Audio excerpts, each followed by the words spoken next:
ನಮಸ್ಕಾರ ಸ್ನೇಹಿತರೆ. ಗುಜರಾತ್ ವಿರುದ್ಧ ಸ್ಫೋಟಕ ಶತಕ ಬಾರಿಸಿ ಆರ್ಸಿಬಿ ಗೆಲ್ಲಿಸಿದ ಬಳಿಕ ಮ್ಯಾನ್ ಆಫ್ ದಿ ಮ್ಯಾಚ್ ಆಗಿ ಅತ್ತರು ವಿಲ್ ಜಾಕ್ಸ್. ಬಳಿಕ ತನ್ನ ಪ್ರಶಸ್ತಿಯನ್ನ ಕೊಹ್ಲಿಗೆ ನೀಡಿ ಗೆದ್ದರು ಎಲ್ಲರ ಮನ. ಹಾಗಾದರೆ ಸುದ್ದಿಯ ಸಂಪೂರ್ಣ ಮಾಹಿತಿ ಏನು? ಅಷ್ಟಕ್ಕೂ ಗುಜರಾತ್ ವಿರುದ್ಧ ಆರ್ಸಿಬಿ ಗೆದ್ದ ಬಳಿಕ ವಿಲ್ ಜಾಕ್ಸ್ ಹೇಳಿದ್ದೇನು ಗೊತ್ತಾ? ಹೀಗೆ ಇದರೆಲ್ಲದರ ಬಗ್ಗೆ ಇವತ್ತಿನ ಈ ಒಂದು ವಿಡಿಯೋದಲ್ಲಿ ತಿಳಿಸ್ಕೊಡ್ತಾ ಹೋಗ್ತೀನಿ. ಹೀಗಾಗಿ ದಯವಿಟ್ಟು ಈ ವಿಡಿಯೋವನ್ನ ಕೊನೆವರೆಗೂ ನೋಡಿ ಸ್ನೇಹಿತರೆ.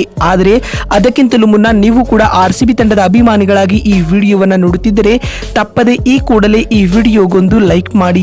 ಹೌದು ಸ್ನೇಹಿತರೆ, ಅಹಮದಾಬಾದ್ನ ನರೇಂದ್ರ ಮೋದಿ ಕ್ರೀಡಾಂಗಣದಲ್ಲಿ ನಡೆದ ಟಾಟಾ IPL 2024ರ 45ನೇ ಪಂದ್ಯದಲ್ಲಿ ಆತಿಥೇಯ ಗುಜರಾತ್ ಟೈಟಾನ್ಸ್ ತಂಡವನ್ನ ಮಣಿಸಿದ ರಾಯಲ್ ಚಾಲೆಂಜರ್ಸ್ ಬೆಂಗಳೂರು ತಂಡವು ಲೀಗ್ನಲ್ಲಿ 3ನೇ ಗೆಲುವನ್ನ ದಾಖಲಿಸಿದೆ ಸ್ನೇಹಿತರೆ. ಹೌದು, ಈ ಒಂದು ಪಂದ್ಯದಲ್ಲಿ ಟಾಸ್ ಸೋತು ಮೊದಲು ಬ್ಯಾಟಿಂಗ್ ಮಾಡಿದ ಗುಜರಾತ್ ಟೈಟಾನ್ಸ್ ತಂಡವು ನಿಗದಿತ 20 ಓವರ್ಗಳಲ್ಲಿ 3 ವಿಕೆಟ್ ನಷ್ಟಕ್ಕೆ 200 ರನ್ ಗಳಿಸಿತು. ತಂಡದ ಪರ ಸಾಯಿ ಸುದರ್ಶನ್ ಅವರು ಗರಿಷ್ಠ ಅಂದ್ರೆ 84 ರನ್ಗಳ ಅದ್ಭುತ ಇನ್ನಿಂಗ್ಸ್ ಆಡಿದರು. ಇನ್ನು ಶಾರುಖ್ ಖಾನ್ ಅವರು ಆಕರ್ಷಕ ಅರ್ಧಶತಕ ಬಾರಿಸುವ ಮೂಲಕ ಜಿಟಿ ತಂಡಕ್ಕೆ ಆಸರೆಯಾಗಿ ನಿಂತರು. ಈ ಗುರಿಯನ್ನ ಬೆನ್ನಟ್ಟಿದಂತಹ ರಾಯಲ್ ಚಾಲೆಂಜರ್ಸ್ ಬೆಂಗಳೂರು ತಂಡವು 9 ವಿಕೆಟ್ಗಳಿಂದ ಪಂದ್ಯವನ್ನ ಗೆದ್ದುಕೊಂಡಿತು. ತಂಡ 16 ಓವರ್ಗಳಲ್ಲಿ 1 ವಿಕೆಟ್ ಕಳೆದುಕೊಂಡು 206 ರನ್ ಕಲೆ ಹಾಕಿತು ಸ್ನೇಹಿತರೆ. ತಂಡದ ಪರ ವಿಲ್ ಜಾಕ್ಸ್ ಅವರು ಕೇವಲ 41 ಎಸೆತಗಳನ್ನ ಎದುರಿಸಿ 10 ಸಿಕ್ಸರ್ ಹಾಗೂ 5 ಫೋರ್ಗಳೊಂದಿಗೆ ಅಜೇಯ 100 ರನ್ ಬಾರಿಸಿ ಮಿಂಚಿದರೆ, ಇವರಿಗೆ ಸಾಥ್ ನೀಡಿದ ವಿರಾಟ್ ಕೊಹ್ಲಿ ಕೇವಲ 44 ಎಸೆತಗಳನ್ನ ಎದುರಿಸಿ 3 ಸಿಕ್ಸ್ ಹಾಗೂ 6 ಫೋರ್ಗಳೊಂದಿಗೆ ಅಜೇಯ 70 ರನ್ ಬಾರಿಸಿ ತಂಡದ ಗೆಲುವಿನಲ್ಲಿ ಪ್ರಮುಖ ಪಾತ್ರ ವಹಿಸಿದರು. ಇದರೊಂದಿಗೆ ಜಿಟಿ ವಿರುದ್ಧದ ಪಂದ್ಯವನ್ನ ಆರ್ಸಿಬಿ ತಂಡವು 9 ವಿಕೆಟ್ಗಳಿಂದ ಗೆದ್ದುಕೊಂಡಿದೆ ಸ್ನೇಹಿತರೆ. ಇನ್ನು ಈ ಪಂದ್ಯದಲ್ಲಿ ವಿಲ್ ಜಾಕ್ಸ್ ಅವರು ಸ್ಫೋಟಕ ಶತಕ ಬಾರಿಸಿದ ಕಾರಣ ಅವರಿಗೆ ಪಂದ್ಯ ಶ್ರೇಷ್ಠ ಪ್ರಶಸ್ತಿಯನ್ನ ಕೂಡ ನೀಡಲಾಗಿದೆ. ಮತ್ತು ಇದೀಗ ಜಿಟಿ ವಿರುದ್ಧ ಆರ್ಸಿಬಿ ತಂಡವನ್ನ ಗೆಲ್ಲಿಸಿಕೊಟ್ಟ ಬಳಿಕ ಮ್ಯಾನ್ ಆಫ್ ದಿ ಮ್ಯಾಚ್ ಆಗಿ ಮಾತನಾಡಿದ ವಿಲ್ ಜಾಕ್ಸ್ ಅವರು ಪೋಸ್ಟ್ ಮ್ಯಾಚ್ ಪ್ರೆಸೆಂಟೇಷನ್ ವೇಳೆ ಭಾವುಕರಾಗಿ ಈ ರೀತಿಯಾಗಿ ಹೇಳಿದ್ದಾರೆ.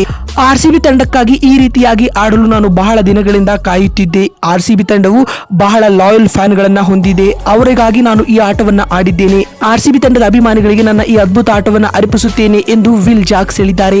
ಮತ್ತು ಮಾತು ಮುಂದುವರೆಸಿದ ಜಾಕ್ಸ್ ರವರು 200ರ ಟಾರ್ಗೆಟ್ ಎನ್ನುವುದು IPL ನಲ್ಲಿ ತುಂಬಾ ಸುಲಭದ ಟಾರ್ಗೆಟ್ ಆಗಿದೆ. ನಾವು ಟಾರ್ಗೆಟ್ ಚೇಸ್ ಮಾಡುವ ವೇಳೆ ವಿರಾಟ್ ಕೊಹ್ಲಿ ಹಾಗೂ ನಾವು ಮಾತನಾಡಿಕೊಂಡಿದ್ದೇವೆ. ಕೊಹ್ಲಿ ನನಗೆ ಉತ್ತಮವಾದ ಸಾಥ್ ನೀಡಿದರು. ಕೊಹ್ಲಿ ಕೂಡ ಇಂದಿನ ಪಂದ್ಯದಲ್ಲಿ ಅದ್ಭುತವಾದ ಆಟವನ್ನ ಆಡಿದ್ದಾರೆ. ಅವರಿಗೂ ಕೂಡ ನನಗೆ ಸಂದ ಈ ಪ್ರಶಸ್ತಿ ಸಲ್ಲಬೇಕು ಎನ್ನುವ ಮೂಲಕ ಕೋಟಿ ಅಭಿಮಾನಿಗಳ ಮನ ಗೆಲ್ಲುವಲ್ಲಿ ವಿಲ್ ಜಾಕ್ಸ್ ಯಶಸ್ವಿಯಾಗಿದ್ದಾರೆ.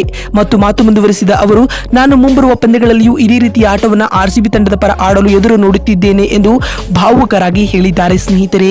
ನೋಡಿದ್ರಲ್ಲ ಬಂಧುಗಳೇ, ಗುಜರಾತ್ ವಿರುದ್ಧ ಶತಕ ಸಿಡಿಸಿ ಆರ್ಸಿಬಿ ತಂಡವನ್ನ ಗೆಲ್ಲಿಸಿಕೊಟ್ಟ ಬಳಿಕ ವಿಲ್ ಜಾಕ್ಸ್ ಹೇಳಿದ್ದೇನು ಅಂತ ತಿಳಿಸಿಕೊಡುವ ನಮ್ಮ ಈ ಪ್ರಯತ್ನ ನಿಮಗೆ ಇಷ್ಟವಾಗಿದ್ದಲ್ಲಿ ತಪ್ಪದೆ ಈ ಕೂಡಲೇ ಈ ವಿಡಿಯೋಗೊಂದು ಲೈಕ್ ಮಾಡಿ. ವಿಡಿಯೋವನ್ನ ಇಲ್ಲಿವರೆಗೂ ನೋಡಿದ್ದಕ್ಕಾಗಿ ಧನ್ಯವಾದಗಳು. ಮತ್ತೊಂದು ವಿಡಿಯೋದಲ್ಲಿ ಸಿಗ್ತೀನಿ. ಅಲ್ಲಿವರೆಗೂ ನಮಸ್ಕಾರ, ಧನ್ಯವಾದಗಳು ಸ್ನೇಹಿತರೆ.